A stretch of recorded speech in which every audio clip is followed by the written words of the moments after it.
Oremos. Padre, gracias por tu presencia aquí. Padre, oro esta mañana que al hablar del favor, que tú nos des una sensibilidad a tu Espíritu Santo, tenés un mensaje propio para cada persona aquí y una aplicación especial para cada persona aquí al aplicar al favor.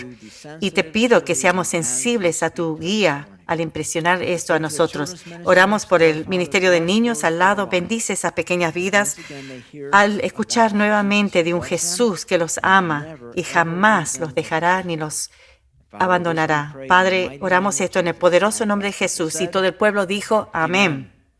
Estamos en el libro de Nehemías. Si necesitas una Biblia, levanta tu mano y te llevarán una. Nehemías capítulo 1. Una joven en el primer servicio me dijo que conoció a su novio en una fiesta de Halloween. Allí estaba, dijo ella, alto y musculoso, bien parecido, parado al lado de su compañero de cuarto, gordito y no tan musculoso. Llegaron a la fiesta disfrazados del número 10. Me dijo, lo vi y supe que era el indicado. Tú dijiste que te reirías, que se te escucha. Lo hiciste. En esa historia, la joven encontró su único amor. Y la pregunta es, ¿Dios nos provee de principios que podemos saber que Dios nos está guiando para encontrar lo mejor que Él tiene para nosotros? Sí, la lección de hoy nos proveerá de una herramienta práctica para descubrir lo mejor. Un trasfondo del libro de Nehemías. Un joven judío llamado Nehemías, que había nacido en Persia, recibe noticias que sus compatriotas que tenían permiso del rey de Persia para regresar a Jerusalén, estaban ahí, habían reconstruido el templo, pero estaban siendo acosados al reedificar la ciudad y el muro que rodeaba la ciudad. Y como resultado, Dios pone una enorme carga en el corazón de Nehemías para esta situación trágica. Y como vimos la semana pasada, por 4 meses, él hizo duelo, ayunó y oró. Y para pedir al Señor ayuda. Y al cerrar el capítulo 1, después que Dios le pone una carga sobre el corazón de Nehemías, Dios le pone un plan en su mente. Entonces, en el capítulo 1, verso 10, probablemente al final de 4 meses de orar y ayunar, Nehemías formula su plan. Nehemías 1:11. Oh Señor, te suplico que oigas mi oración. Escucha las oraciones de aquellos quienes nos deleitamos en darte honra. Te suplico hoy que me concedas éxito y hagas que el rey me dé su favor. Pon en su corazón el deseo de ser bondadoso conmigo. En esos días yo era el copero del rey. Y aquí está su plan. Y este es la primera vez que descubrimos que este joven tenía acceso directo al rey de Persia, un rey extremadamente rico y poderoso. Sabemos a través de la historia que su nombre era rey Artajerjes I. Algunos datos de Artajerjes. Su abuelo era Darío. El Artajerjes de este libro, su abuelo era Darío, el mismo Darío que echó a Daniel a la fosa de los leones.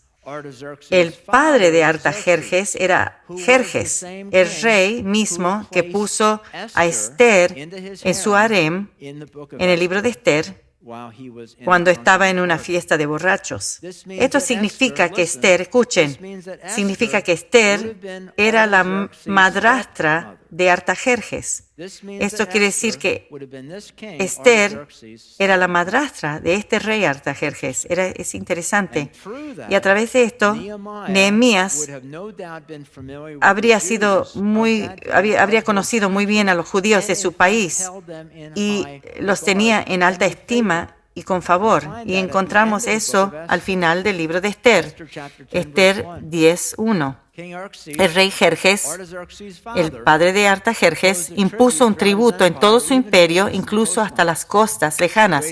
Sus grandes logros y el relato completo de la grandeza de Mardoqueo.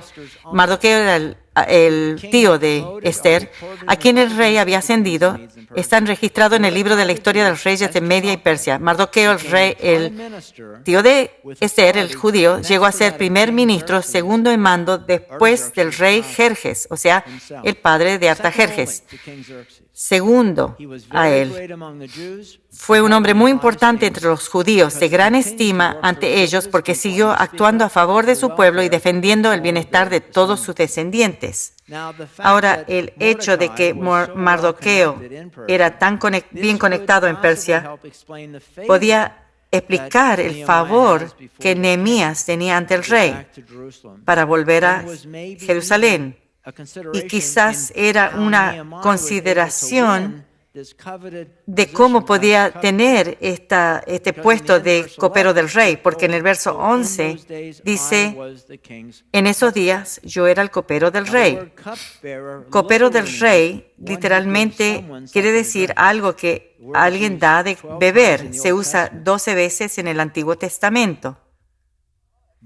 Pero si tú piensas que lo único que hacía Nehemías todo el día era tomar 2 sorbos del Red Bull del rey, estás equivocado.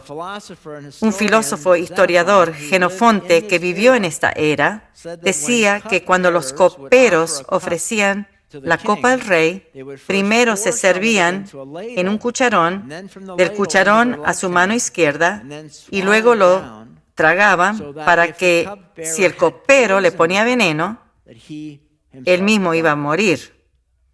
Jenofonte decía que por este acceso íntimo y de confianza al rey significaba que el copero tenía gran influencia sobre el rey y controlaba quién podía ver al rey, quién venía para tener audiencia ante el rey. En el libro de Tobit, una obra judía escrita alrededor del 300 a 400 a.C., describe un copero en especial así. Ahikar era el copero del rey de Asiria, guardador del anillo de sello. Es como tener el sello para la chequera del rey.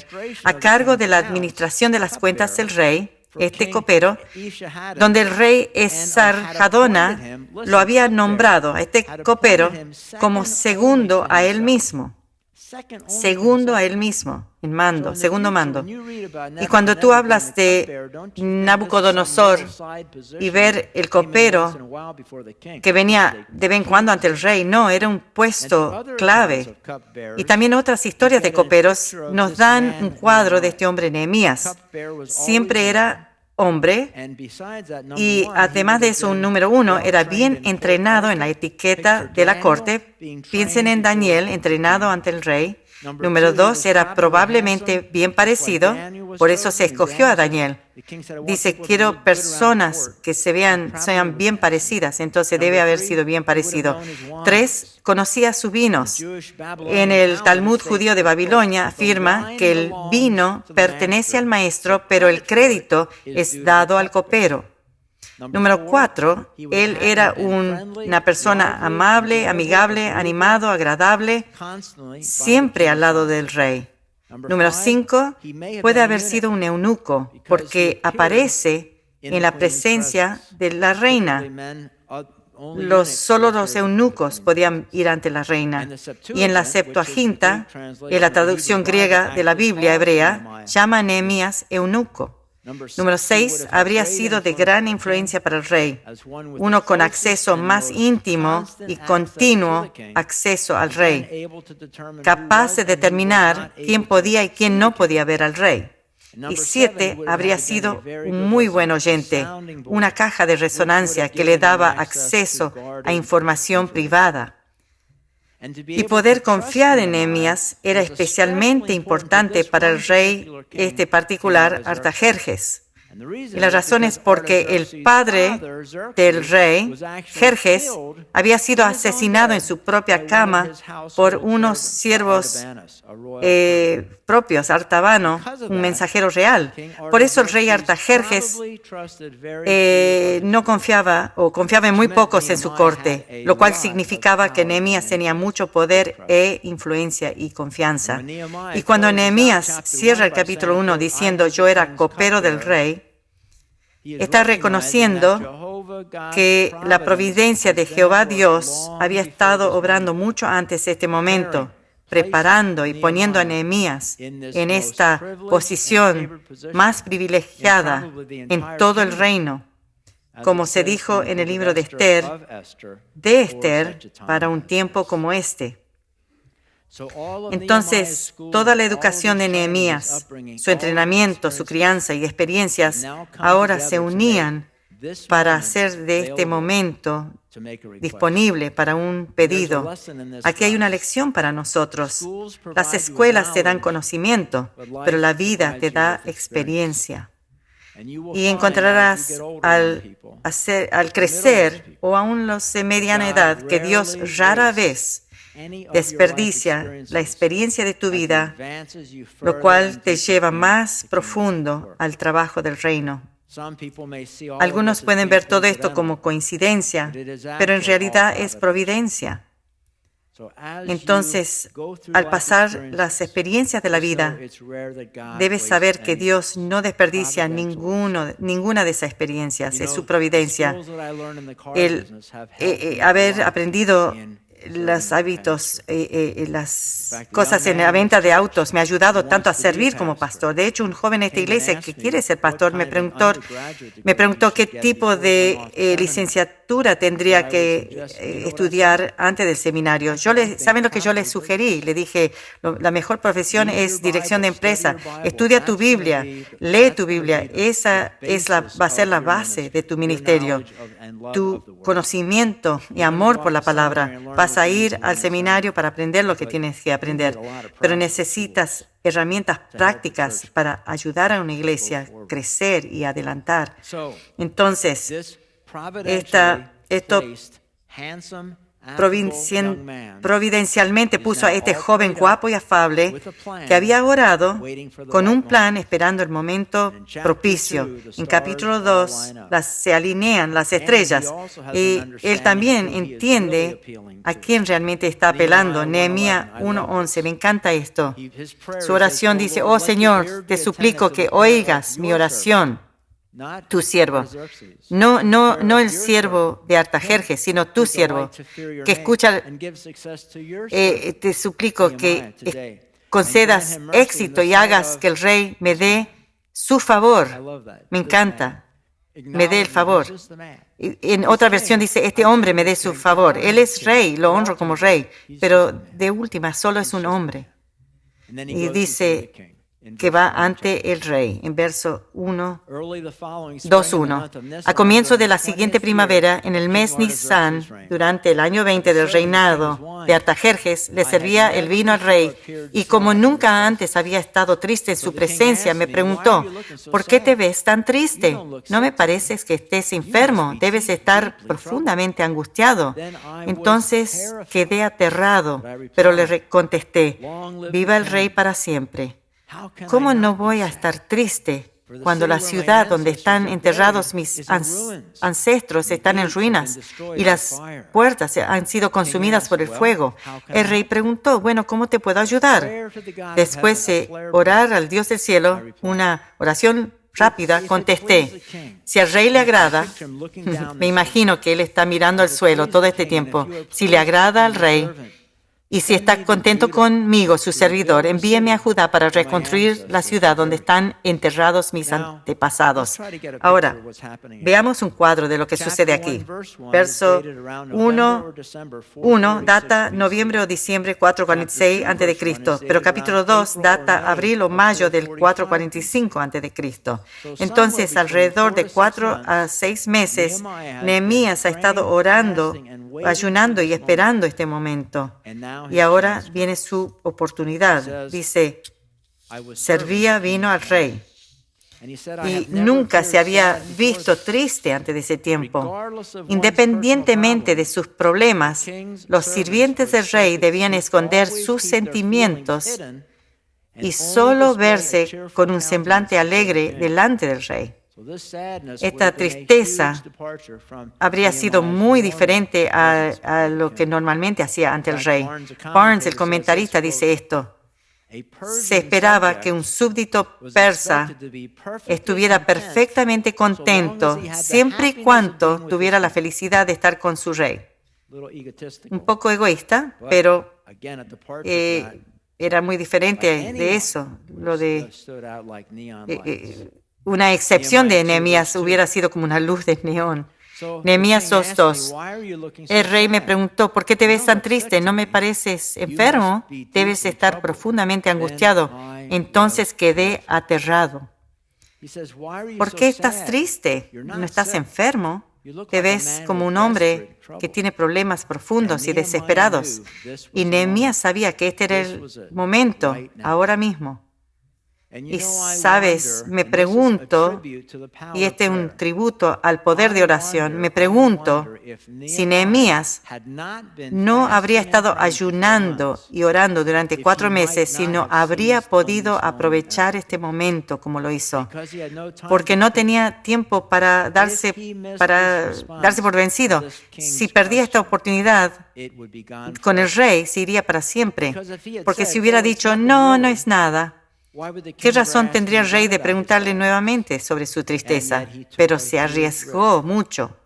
Verso 2 decía, estaba aterrado, y el verso 3 sigue. Pero le contesté, viva el rey para siempre. ¿Cómo no voy a estar triste cuando la ciudad donde están enterrados mis antepasados está en ruinas y sus puertas han sido consumidas por el fuego?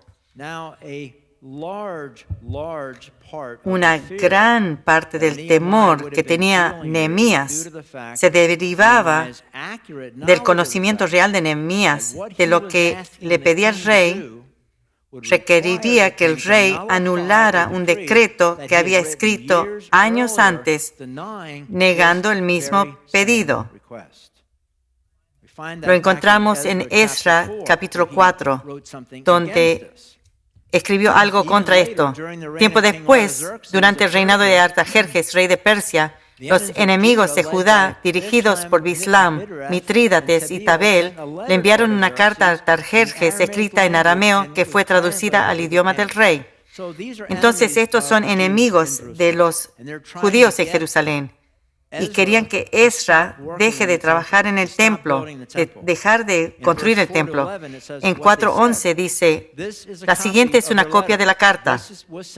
Esto fue enviado al mismo rey, del cual es copero Nehemías, al rey Artajerjes, de parte de sus leales súbditos de la provincia situada al occidente del río Éufrates. El rey debería saber que los judíos que llegaron a Jerusalén de Babilonia están reconstruyendo esta ciudad rebelde y malvada. Ya han echado los cimientos y pronto terminarán sus murallas. Querían parar la obra. Después de que Artajerjes hizo su investigación propia, escribe de vuelta, verso 4:21. Por lo tanto, y esto es lo que Nehemías se pedían, lo contrario. Por lo tanto, emitan órdenes para que esos hombres dejen de trabajar. Queda prohibido reconstruir esa ciudad a menos que yo les lo ordene expresamente. Sean diligentes y no descuiden este asunto, porque no debemos permitir que la situación perjudique los intereses del trono. Y es por esto que Nehemías no menciona a Jerusalén por nombre. Dice, mi ciudad, donde estaban mis ancestros. Entonces, Nehemías está haciendo una tremenda petición, osada y potencialmente mortal, pero Dios le da a Nehemías favor sobrenatural. Versos 4-5. El rey preguntó, bueno, ¿cómo te puedo ayudar? Después de orar a Dios del cielo, una oración ligera, contesté, si al rey le agrada y si está contento conmigo, su servidor Envíame a Judá, nos dice Jerusalén, a reconstruir la ciudad donde están enterrados mis antepasados.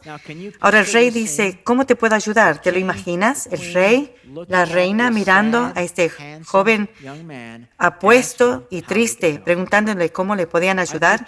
Me imagino a Nehemías nunca sacando sus ojos del suelo, tragando fuerte y echando una oración bengala a Dios. ¿Saben lo que quiero decir como digo una oración bengala? Aunque hay una variedad de oraciones bengalas, todas comparten un común denominador.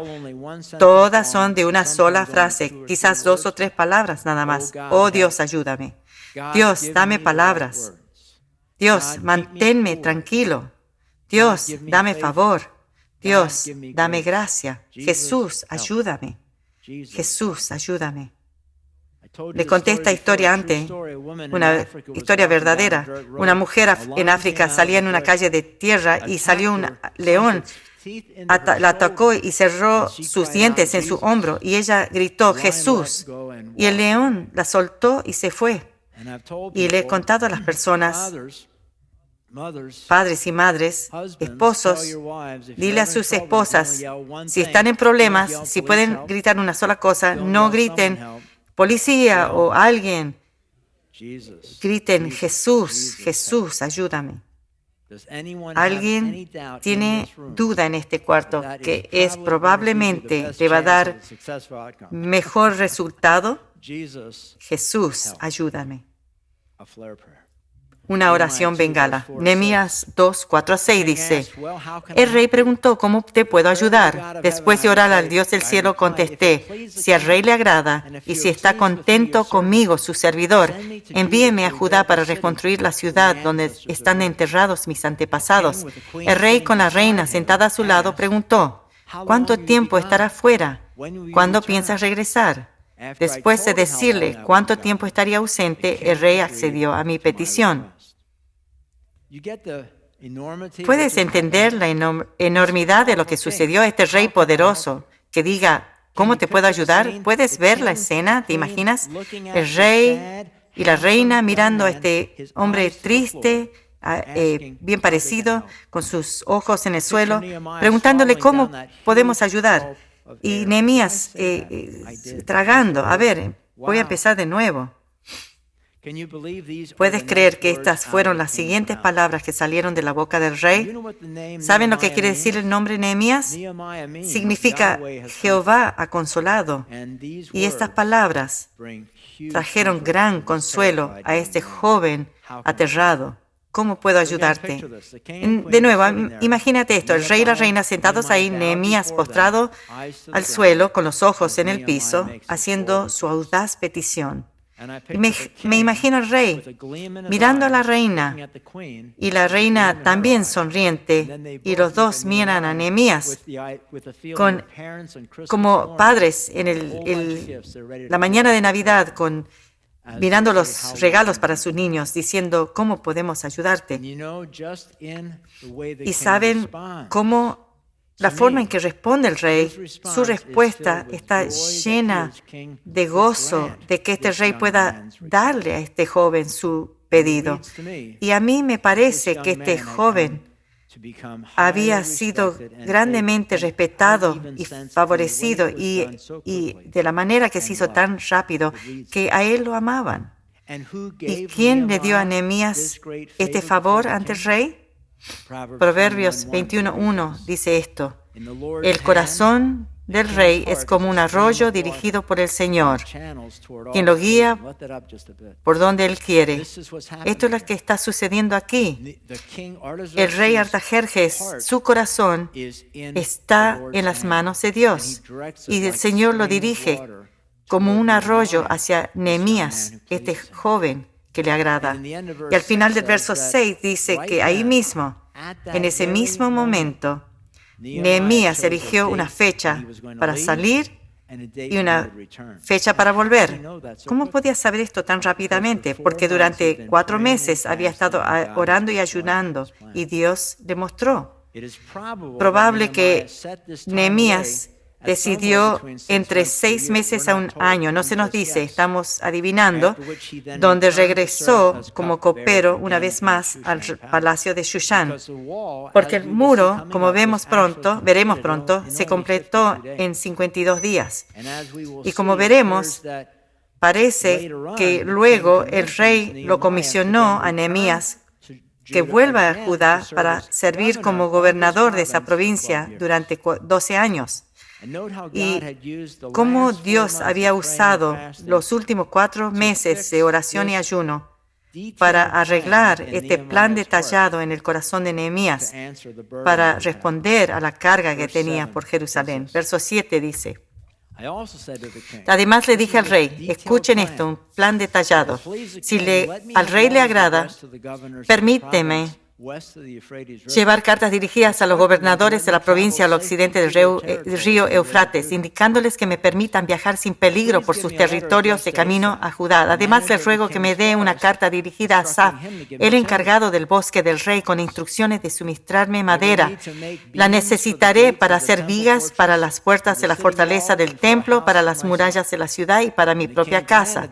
Entonces el rey me concedió estas peticiones porque la bondadosa mano de Dios estaba sobre mí. Cuando llegué ante los gobernadores de la provincia al occidente del río Eufrates, les entregué las cartas del rey. Debo agregar que el rey mandó oficiales del ejército y jinetes para protegerme.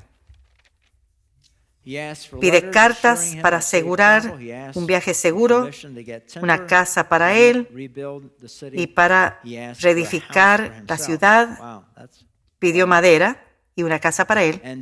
Y para mí, el versículo clave y fundamental es el verso 8, que dice esto al final. La última oración. Entonces el rey me concedió estas peticiones porque la bondadosa mano de Dios estaba sobre mí. Entonces, ¿cómo se aplica esta lección a mí? Romanos 13:1 dice esto: Toda persona debe someterse a las autoridades del gobierno, pues toda autoridad proviene de Dios, y los que ocupan puestos de autoridad están allí colocados por Dios. Si Romanos 13:1 es verdad, y lo es, entonces Dios usa estas autoridades en tu vida para ayudarte a lograr sus propósitos en tu vida, como lo hizo con Nehemías. Y como tal, sería tal favor con tu autoridad en un área particular, una indicación de la dirección de Dios, donde te guía y te dirige. Escuche de nuevo. Como tal, sería el favor con tu autoridad en un área particular, una indicación de la dirección de Dios, una dirección que te está guiando y moviéndote. Salmos 9:17 dice esto: El favor de Dios esté sobre nosotros y establezca el esfuerzo que hacemos. Sí, haz que nuestros esfuerzos prosperen. Ese favor da dirección y también nos protege de ir en dirección equivocada. Vamos a probar de nuevo. Salmo 5:12. Tú bendices a los justos, oh Señor, y los rodeas con tu escudo de amor. Los rodeas con tu favor como un escudo de amor. Proverbios 3:4. Vamos a ir al próximo. Entonces tendrás el favor de Dios como el de la gente y lograrás una buena reputación, muy importante. Entonces, la lección de hoy provee herramientas muy prácticas para nuestras vidas. Número 1, aprende a orar por favor, aunque sea una oración bengala, antes de llamar, antes de una entrevista de trabajo, antes de bajar tu ventanilla para hablar con el policía que te paró. Antes de enviar un email difícil que pueda ser difícil que lea la persona, o un texto difícil, o antes de ir ante la escuela pública o el administrador de la escuela, o en el consejo de la ciudad, antes de sentarte con un agente del IRS, de los impuestos, pide su favor. Hice esto muchas veces en el negocio. Entre la llamada, entre marcar el número y que la persona llene, yo pedí a Dios, dame favor. Siempre lo hago. Dios, dame favor. Dios responde a la oración. Eso es una buena oración para ser respondida. Esto lo dijo un hombre que lo entendía. A través de los años, cuando mis hijos eran tratados injustamente en la escuela por sus maestros o compañeros, le pedía al Señor que les dé favor y siempre ha sido fiel. También le pedía a Dios que le dé favor a mi familia ante sus jefes y compañeros de trabajo, y he visto a mi familia encontrar trabajo que no estaban cualificados para tener. Cuando tú oras por el favor de Dios, la gente te bendecirá y ellos no sabrán el por qué. Hay otra cosa en la actitud de someter a la autoridad. Piensa en esto. Tú puedes ver en la respuesta del rey a Nehemías que Nehemías había invertido mucha capital a través de los años. Con su respeto al rey, era como tenía un capital fuerte y fue bien gastado en ese día, donde en el capítulo 2.1 se lleva a cabo esta petición. Lo mismo es verdad para ti. La segunda aplicación. Considera que cuando encuentras favor con alguien en autoridad, en la Biblia siempre es usada para una nueva dirección o para confirmar una dirección establecida. Cuando te ponen en autoridad en eso. Cuando tú te encuentras encontrando favor ante una autoridad en tu vida, en un tema o una circunstancia, puede ser que Dios está dirigiéndote en una nueva dirección y quiere quizás confirmar también una vieja dirección. Tú tienes que estar consciente de eso. Quiero darte una tarea de casa. Agrega esto a tu diario andar. Antes de una reunión, antes de una llamada, antes de cualquier ocasión, una cita. Dios, dame favor, ora eso. Pero recuerda, esto tiene que ver con oración para pedir favor ante el hombre. ¿Tú tienes que pedir favor ante Dios? No, porque tú ya lo tienes. Tienes gran favor. Porque por algo que tú hiciste, no. Todo por lo que Jesús hizo. Voy a compartir un poco cómo esta semana pasada ha salido esto tan claramente. Como dije, estamos buscando un freezer que costaba $160,000. Josh fue a York y para ver un freezer usado que estaba en venta. Y los hombres que fueron con Josh son cualificados en este campo y lo inspeccionaron, y después de mirarlo, ellos decían, ese freezer vale $70,000 fácilmente. Ofrecimos $18,000 y ellos lo aceptaron. Ese favor, oramos el favor. Y se nos dio favor. Esta semana pasada también fuimos al hombre que es dueño del galpón de 30,000 pies, que nos deja usarlo gratuitamente. Un hombre maravilloso. Y le queríamos pedir poner este freezer de varios metros cuadrados justo en medio de ese galpón y romper el piso de cemento para hacerlo, porque tenemos que poner un piso insulado y sacar ese piso y poner un piso nuevo. Y oramos, Josué y yo oramos para pedir favor.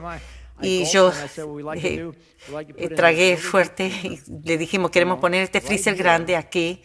Y me sentía como en el libro de Nehemías. Y él dijo, sí, está bien, dijo el hombre. Quizás más atrás, cerca de la pared, ponlo ahí. Y Josh y yo alabábamos al Señor porque era un favor sobrenatural. Amigos, aprendan a orar, por favor. ¿Dios responde a la oración? ¿Crees que Él quiere darte favor? Sí, Él quiere hacerlo. Cerremos en oración. Padre, no me gustan mensajes que terminan al mediodía y no tienen aplicación para más adelante. Por favor, Dios, que el enemigo no robe esta semilla del corazón y de las mentes de estos oyentes. Espíritu Santo, que tú nos traigas a la memoria y a la conciencia estos momentos cuando necesitamos favor, que esto sea una parte regular de lo que oramos, aun cuando es una oración bengala. Tú escuchas esas oraciones, todas ellas, y a través de esto, al responder estas oraciones, te traiga honra y gloria y alabanza. Si tú estás aquí esta mañana y estás escuchando la radio y no has aceptado a Cristo como tu Salvador, necesitas favor con Él. Y esto no viene por lo que tú hiciste, como dijimos, sino que viene por lo que Jesús ha hecho por ti, por aceptar ese don. Si tú quieres caminar en ese favor con el Señor, haz esta oración, simplemente esta oración en tu corazón. Padre, reconozco que he pecado. He cometido muchos errores y te pido que me perdones por mis pecados.